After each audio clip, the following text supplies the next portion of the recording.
Hi everyone, good evening.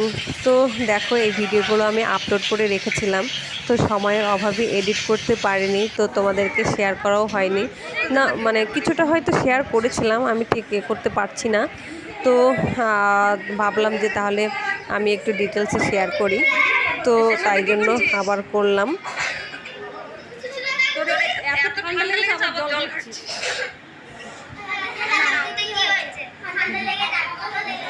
তো দেখো, তারপরে হচ্ছে আমি ওদের সঙ্গে কিছুটা টাইম শেয়ার করে তো তারপরে আমি বাড়িতে ফিরছিলাম, কেন কি হাজব্যান্ড ডিউটি থেকে ফিরেছিল, তো ওর একটু পেটে প্রবলেম হয়েছে, যার জন্য ও সারাদিন না খেয়ে ডিউটি করেছে। তো আমি একটু ডাল ভাত দিয়ে এলাম, তো এসে দেখি ওরা খেতে বসে গেছে, কেন কি ওরা আবার বাড়ি ফিরবে, যার জন্য ওরা খেতে বসে গেছে।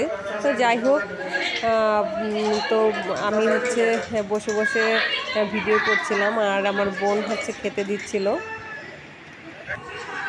তো মানে কি বলবো, আমাদের মতো কি তোমাদেরও এরকম এনজয় হয়? তো আমাদের এনজয়টা মানে একটু ডবল হয় মনে হয়, আমার মনে হয়, জানি না তোমাদের কি মনে হয়।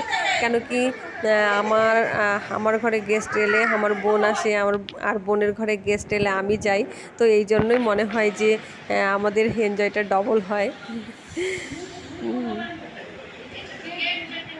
তো এই কারণেই এই কথাটা বললাম। তো জানি না তোমরা মানে তোমাদের ঠিক মনে হবে কি না, তো আমাকে কমেন্ট করে জানিও কথাগুলো আমি ঠিক বললাম কি না।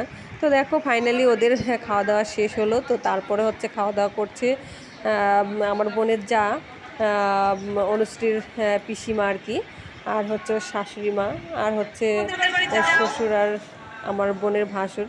তো ফাইনালি দেখো, ওরা খাওয়া দাওয়া শেষ করে তারপরে হচ্ছে বাড়ির পথে রওনা হয়েছে। তো আমরা বাই বাই করছি। তো তারপরে হচ্ছে আমরা খাওয়া দাওয়া করে এবার বাড়ি ফিরতে হবে, কেন কি হাজব্যান্ডের শরীর ভালো না, তো তাড়াতাড়ি বাড়ি ফিরতে হবে, যার জন্য আর কোনো ভিডিও আমি করিনি।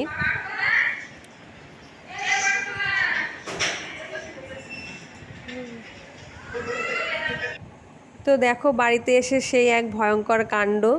তো শোনা হচ্ছে টয়লেটে যাবে, ও একা যেতে ভয় পায়, তো আমি নিয়ে যাচ্ছি। তো দেখি একটা বেবি স্নেক আমার ঘরে ঢুকে গেছে, মানে কি বলবো জানি না, ভীষণ মানে ভয় লাগছিল যে ও কোথা থেকে এলো, আর এত বেবি আমি ওকে কি করব আমি বুঝে উঠতে পারছিলাম না। আর আমিও এমনিতে ভীষণ ভয় পাই, আমি কখনো কাছে যাইনি, দেখিনি, তো তবুও সাহস করে ভিডিওটা করলাম তোমাদের সঙ্গে শেয়ার করব বলে। তো তো তোমরা মানে আমার জায়গায় তোমরা হলে তোমরা কি করতে আমাকে একটু কমেন্ট করে জানাবে। ওকে, টাটা, বাই বাই, তোমরা খুব ভালো থাকবে।